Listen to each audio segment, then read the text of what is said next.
मेरा नाम निखिल पाल है। मैं अपने YouTube चैनल डिफेंस क्लासेस में आपका स्वागत करता हूं। आज हम हिंदी का पहला चैप्टर वर्णमाला पढ़ेंगे, तो आइए पढ़ते हैं। पहला चैप्टर हमारा वर्णमाला है और वर्णमाला की डेफिनेशन क्या है। वर्णमाला की डेफिनेशन है वर्ण या अक्षरों का व्यवस्थित क्रम वर्णमाला कहलाता है। फिर ध्वनि आती है, वर्ण या अक्षरों का मौखिक रूप ध्वनि कहलाता है। फिर उसके बाद अक्षर, अक्षर वे होते हैं जिनका विनाश न हो सके। अब अक्षर के भी तीन भाग होते हैं, स्वर होता, व्यंजन होता, व्यंजन और अयोग वहा। अब स्वर कौन से होते हैं? जो अपने आप में स्वतंत्र होते हैं, जो स्वतंत्र रूप से बोले जाते हैं।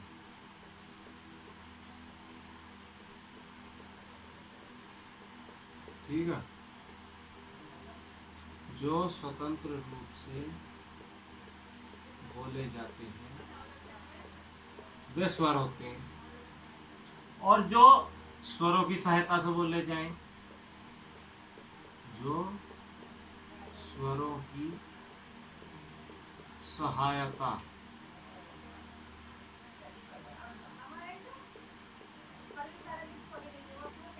सहायता से बोले जाते हैं, वे क्या कहलाते हैं?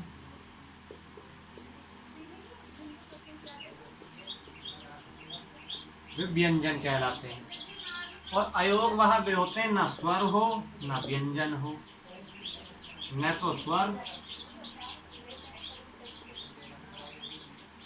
और न व्यंजन।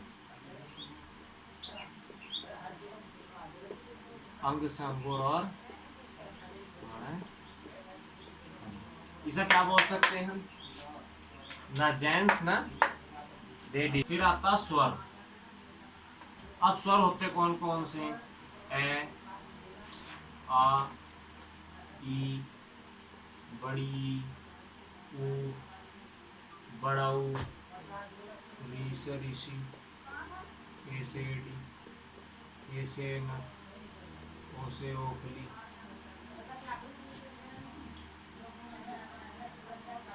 औ से औरत। अंग संगोर और आना खाली नहीं लेना, वे पहले ही आ गए, अयोग वहां में होते हैं। ठीक, अब उसके बाद लेखन के आधार पर कितने स्वर होते हैं?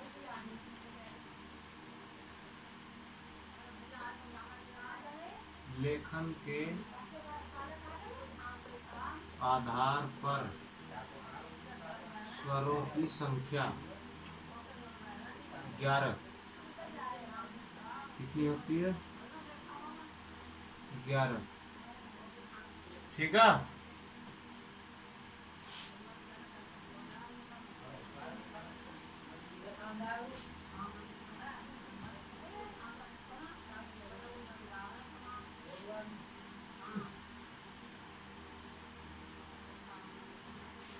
और स्वरों की कुल संख्या कितनी होती है?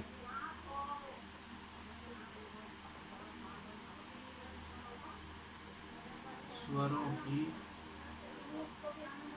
कुल संख्या भी 11 होती है। अर्थ, अर्थ के आधार पर स्वरों की संख्या 10। ठीक है। और उत्पत्ति, उत्पत्ति के आधार पर स्वरों की संख्या 3।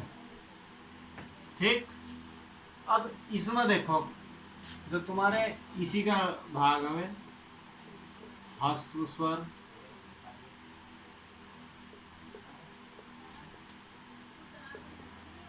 दीर्घ स्वर,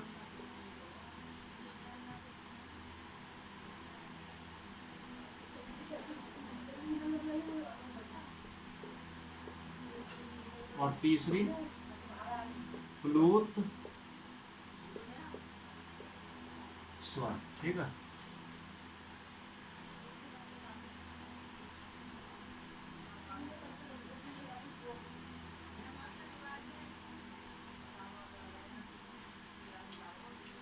जीवा के आधार पर कितने प्रकार के होते हैं? जीवा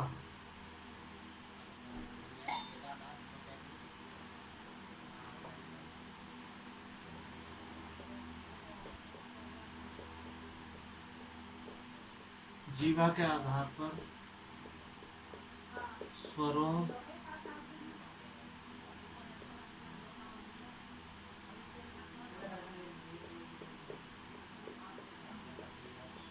की संख्या 3। कौन कौन सी? अग्र,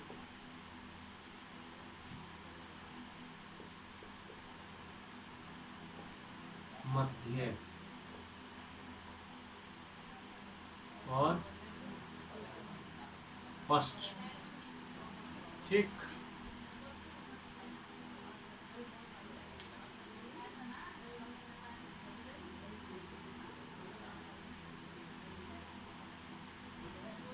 पश्च। उसके बाद आता मुंह,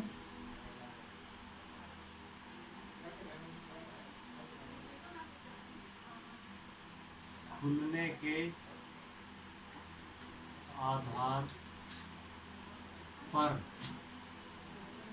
स्वरों की संख्या जो होती है वो 4 होती है। ठीक, कैसे? सम, व्रत, अर्ध सम, व्रत, बी व्रत, अर्ध बी व्रत। ठीक है जी, ये हो गए तुम्हारे 4। उसके बाद होठों के आधार पर स्वरों की संख्या 2। कौन कौन सी?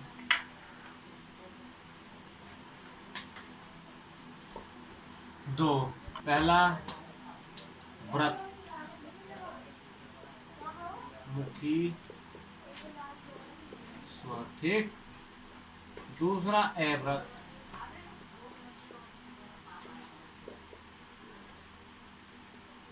स्वर। इसके बाद आते हैं हमारे संयुक्त स्वर।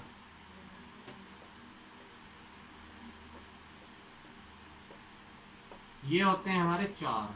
कौन कौन से? ए से एना, ओ और औ से ओखली। ठीक है, मिटान दो अभी जो।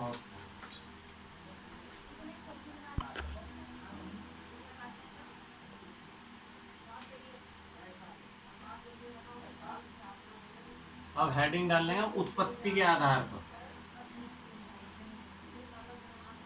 उत्पत्ति के आधार पर स्वर कितने होते हैं? 3। पहला ह्रास्व स्वर या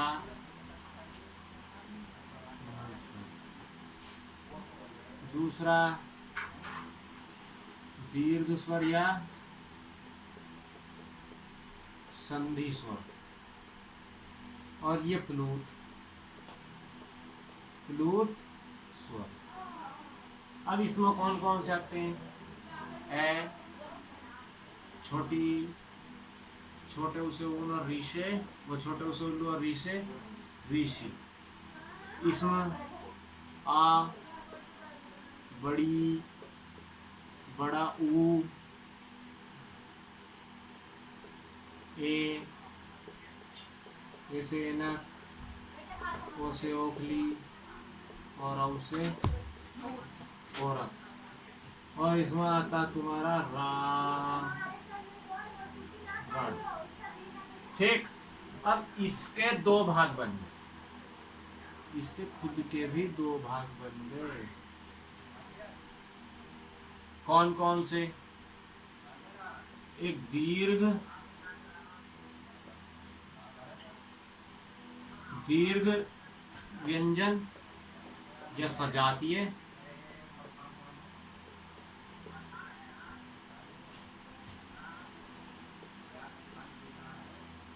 और संयुक्त।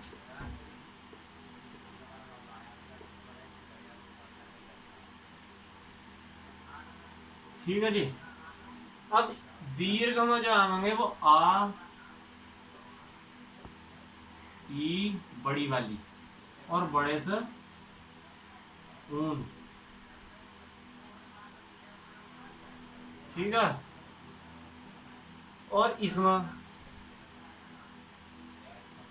जो आएंगे हमारे ए, ए, ओ और औ। सॉरी, ये स्वर है, स्वर व्यंजन नहीं है। अभी व्यंजन कहाँ आ गए, तो स्वर चल रहे हैं।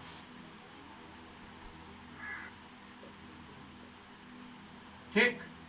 अब इसके बाद ये हमारा हो गया पूरा। अब यहाँ आता फिर जीवा के आधार पर, जीवा के आधार पर स्वर। ये तीन प्रकार के होते हैं, लिखवाए भी। अग्र,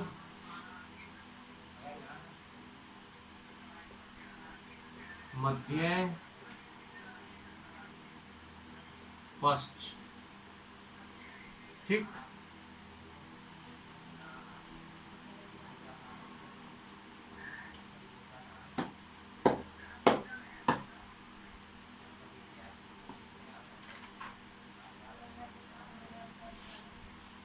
अब इसमें ऐसे यहाँ अग्र डाल लेंगे, मध्य और पश्च। जीव के अगले भाग से बोले जाने वाले अग्र,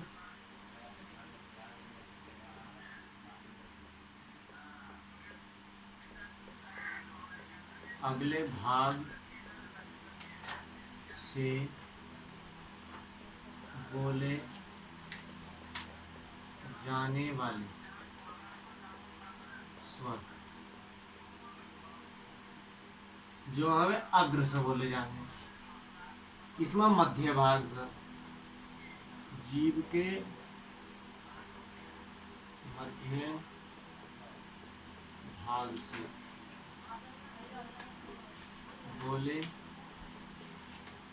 जाने वाले स्वर। और ये तो पिछले से बोले ही जाएंगे। जीव के पश्च भाग से बोले जाने वाले स्वर। ठीक है। अब अगले भाग से बोले कौन कौन से जाएंगे? ई, ई, ए और ए। ये जीव के अगले भाग से बोले जाएंगे। पिछले से, मध्य से बोला जाएगा अकेला ए। ठीक है। और इससे बोला जाएगा आ, ऊ, बड़ा ऊ, ओखली और औरत। ठीक है।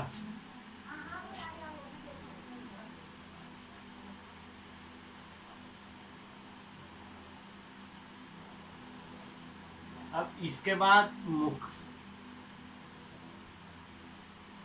मुख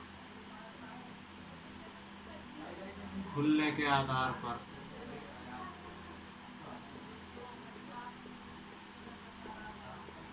ये 4 प्रकार के होते हैं।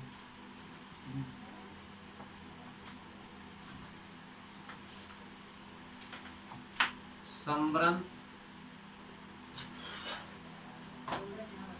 अर्धसंवृत,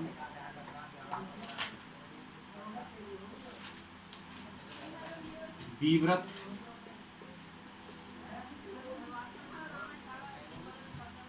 अर्धविवृत।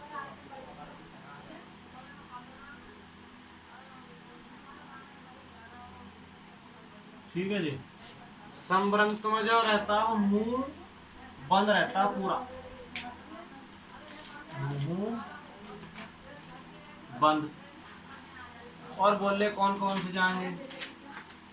छोटी, बड़ी, छोटा ऊ और बड़ा ऊ। इसमें थोड़ा खुलता है मुंह, थोड़ा खुलेगा। ये कौन कौन से होते हैं? मतलब थोड़ा खुलेगा। कौन कौन से? आ, ओ और ए। अब विवृत, विवृत में केवल आस आम। अर्धविवृत में औ ए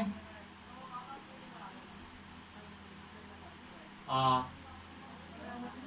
ठीक है, ये बोले जाएंगे। ओ भी है, आ ए ओ और औ।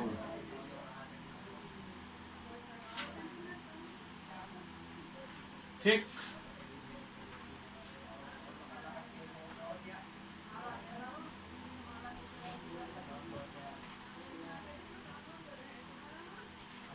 अब इसके बाद होठों के आधार पर,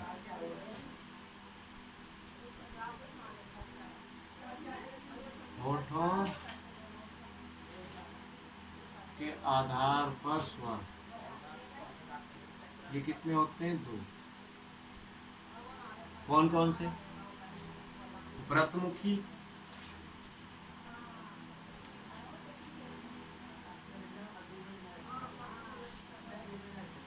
एक होता व्रतमुखी और एक होता अव्रतमुखी।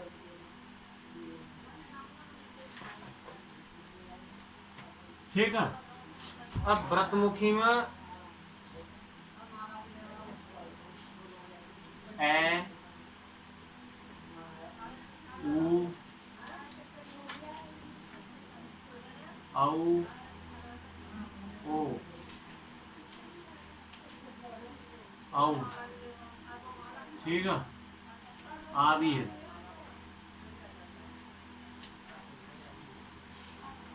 ये बोले जाते हैं।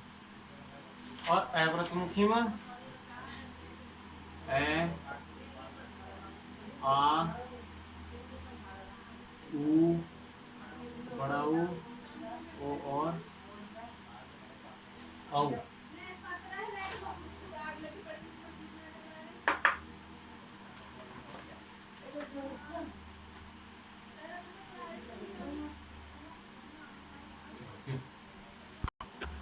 फिर आते हैं हमारे व्यंजन। कितने हैं हमारे व्यंजन? 33। स्पर्श व्यंजन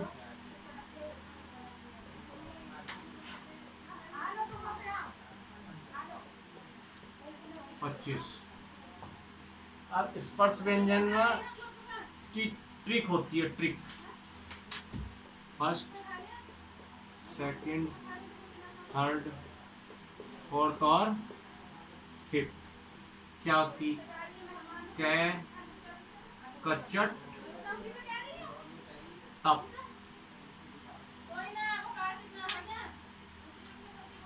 ठीक। फिर ग, ज, द, द, ब, गजड़ दब। अब इसमें इसे पहले पूरा कर लेंगे। कै, खे, गे, घे, अड़े, चे, छे, जे, झे और अड़े, टे, ठे, डे, ढे और अड़े, टे, ठे, दे, घे, ने, पे, फे, बे, भे, में।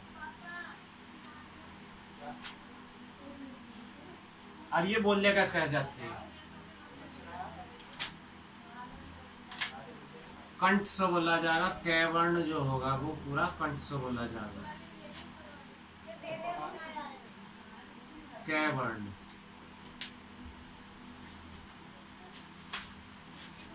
च वर्ण जो बोलेगा वो कहीं से बोलेगा? पूरा तालु से। च वर्ण, ठीक है। टे वर्ण बोलेगा पूरा मूर्धा से। मूर्धा, टे वर्ण। और ते वर्ण बोलेगा हमारा पूरा दंत से। जो ते वर्ण, ते वर्ग, ठीक है। और पे वर्ग मिलेगा हमारा पूरा ओष्ठ से, यानी कि होठ से। ओष्ठ,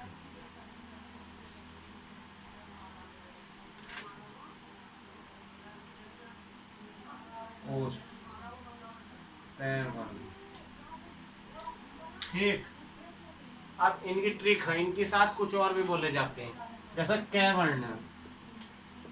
कै वर्ण के साथ और भी बोले जाते हैं। कौन कौन से बोले जाते हैं? ट्रिक है। खाट पर लिटा हुआ था कोई, अब कबूतर ने आकर कंठ पर चोंच मार दी, तो कैसे करोगे? आ, ए और आ, यो भी कंठ से बोलेगा। और च वर्ग तालु से बोलता है। अब इसकी साथ भी और बोले जाते हैं। तो कोई मम्मी अपने बच्चे को दूध पिला रही थी, छोटे बच्चे को, तो उसके तालु के ऊपर चम्मच लग गई, तो बच्चे ने कैसे करा? ई। फिर उसकी मम्मी ने बोला दूध पिया मेरा बच्चा, तो बच्चे ने बोला यस। ये और से भी जो बोलेगा वो तालु से बोलेगा। उसके बाद आता टे वर्ग।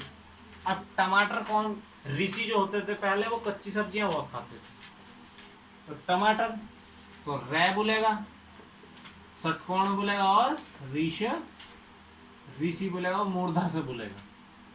अब उसके बाद फिर दंत, तय, तय वर्ग दंत से। पहले तख्ती लेके जाते थे स्कूलों में, बहुत, हम तो नहीं गए लेकिन हमसे पहले गए। तो तख्ती में जब आपस में लड़ाई हो जाती तो कैसे बोलते थे? ले साले, ले और से, यो बोलेगा हमारा दंत से। उसके बाद ओष्ठ से, पै वर्ग बोलेगा पूरा ओष्ठ से, तो उसकी साथ और बोलेगा ऊ और बड़ा ऊ, तो छोटा ऊ और बड़ा ऊ, ठीक है।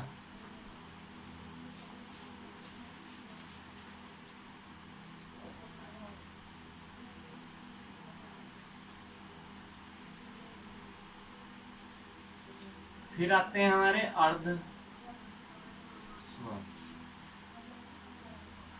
ये रे, ले और रे, ये होते हैं हमारे अंतस्थ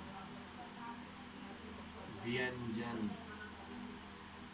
ये सब अर्धस्वर के ही भाग चलेंगे, जो भी अर्धस्वर का ये अंतस्थ व्यंजन। फिर इसी का दूसरा, तो पहले इन्हें देखेंगे ये कौन कौन से हैं। ये कौन से हैं? लुंठित, ये है लुंठित, और ये पार्श्व,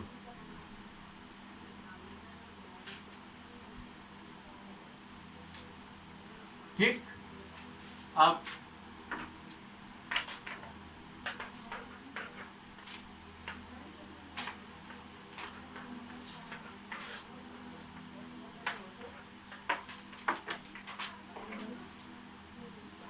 उसके बाद ऊष्म ऊष्म व्यंजन या संघर्षी व्यंजन। इसमें से और है ये आते हैं। फिर उसके बाद संयुक्त व्यंजन,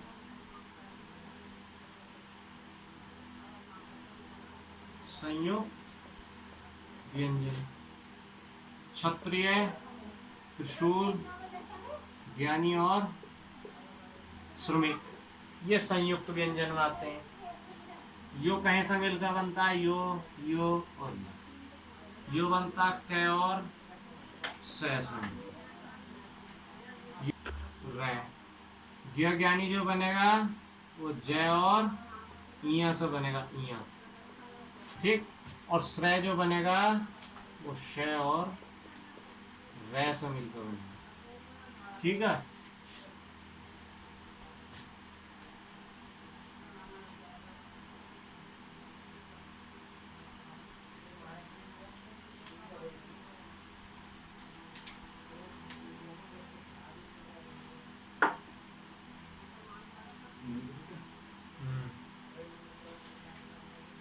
उसके बाद आगत व्यंजन, उसके बाद आगत व्यंजन, ये कौन कौन से होते हैं? ए, क, ख, ग, ज और फ, ठीक। अब ये अरबी फारसी भाषा से लिए गए हैं ये व्यंजन, अरबी फारसी भाषा से लिए गए।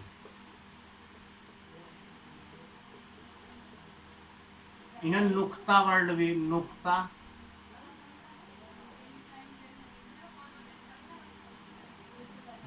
वर्ण भी बोलते हैं, नुक्ता वर्ण भी कहते हैं, ठीक है। अब व्यंजनों का वर्गीकरण, व्यंजनों का वर्गीकरण, पहला घोषत्व के आधार पर, इसके भी दो भाग बन गए। घोषत्व के आधार पर तंत्रियों का, घोषत्व के आधार पर स्वर तंत्रियों का, ठीक है, स्वर तंत्रियों का। अब कैसे? एक तो कंपन, तंत्रियों का कंपन,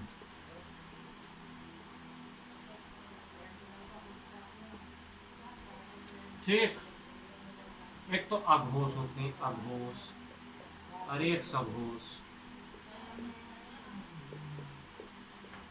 अघोष में कौन कौन सा? पहला वर्ण और दूसरा वर्ण, जो अभी स्वर व्यंजन स्पर्श व्यंजन में लिखवाया था, पहला वर्ण और दूसरा वर्ण, से और है, ये बोला जाएगा अघोष में, ठीक। और सघोष में तीसरा वर्ण, वर्ग, चौथा वर्ग और पांचवा वर्ग, ये सघोष में। और कौन कौन से बोले जाएंगे? सारे तो अंतस्थ व्यंजन, चार हैं, ठीक। और है और सारे स्वर, ये आएंगे सघोष में।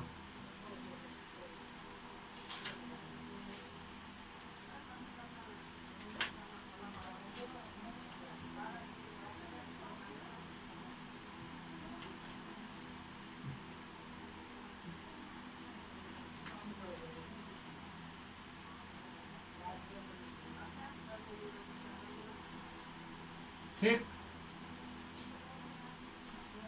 अब अल्पाण, और महाप्राण। इनमें कौन कौन सा? पहला, तीसरा और पांचवा वर्ग, और इनकी साथ अंतस्थ व्यंजन, अंतस्थ व्यंजन, और प्लस में सारे स्वर जो बोले जाएंगे वो अल्प प्राण में बोले जाएंगे। महाप्राण में दूसरा और चौथा वर्ग, और सारे ऊष्म व्यंजन। ठीक, फिर आता वर्गों का उच्चारण स्थान।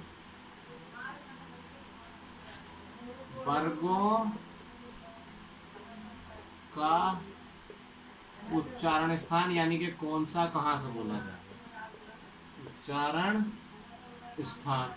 ठीक, कंठ से, कंठ से पूरा तो कै वर्ग बोलेगा, कै वर्ग,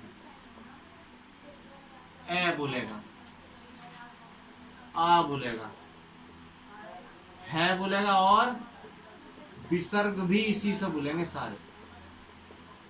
ठीक है,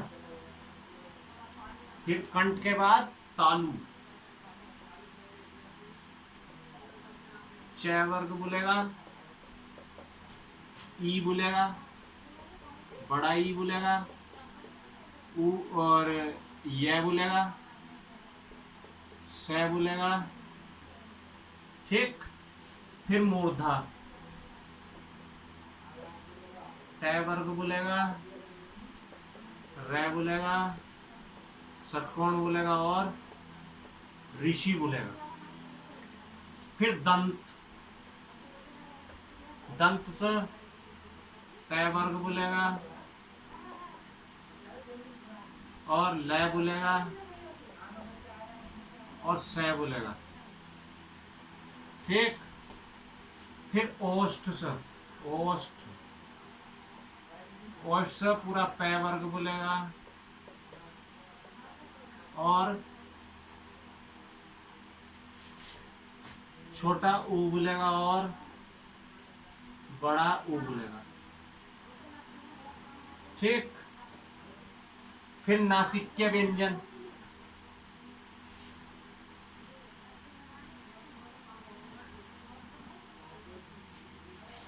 फिर जो है नासिक्य, नासिक्य या अनुनासिक्य, अनुनासिक्य, नासिक्य,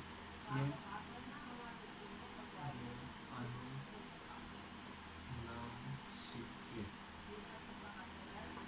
ठीक, ये होते हैं तो पंचमाक्षर यानी कि जितने अड़े वगैरह होते हैं पांचवें में, पांचवें वर्ग में जितने भी आते हैं लास्ट में वे पंचमाक्षर, और अंग से अंगूर। ठीक है, उसके बाद कंठ तालुक्य, जो कंठ और तालुक दोनों से बोलेगा, कंठ तालुक्य, ए और ए। ठीक है, और उसके बाद कंठोष्ठ, जो कि कंठ और ओष्ठ दोनों से बोलेगा, वो ओ और औ। ठीक है, फिर दंतोष्ठ, दंतोष्ठ जो दांत और होठ दोनों से बोलेगा, वो अकेला होता बै। ठीक, तो तुम्हारी वर्णमाला समाप्त होती है, और ऐसे ही जैसे जैसे चैप्टर हैं किताब में आपको वैसे वैसे करा दिए जाएंगे। Thank you.